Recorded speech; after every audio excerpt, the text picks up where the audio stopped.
આ રસ્તો છે ભાઈ, આ પકડાઈ જઈ રહ્યા છીએ. રસ્તો મળી નથી રહ્યો, જવાનું ચાન્સ છે કંઈ નથી ખબર પડી રહ્યું. આના ઉપરથી જાવ છે લા, આના ઉપરથી કેવલું છે હાલ.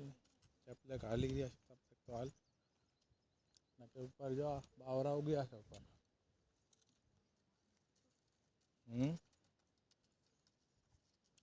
રસ્તામાં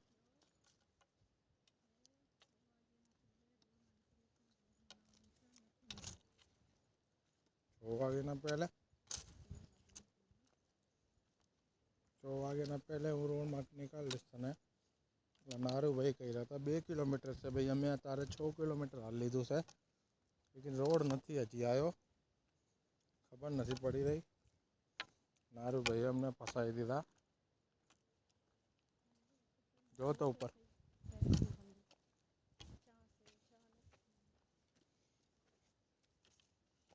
જંગલ છે, આ તો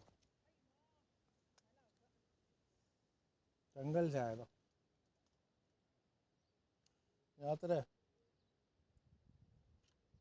આગળ વાડી છે, અને આગળ જ વાડી છે.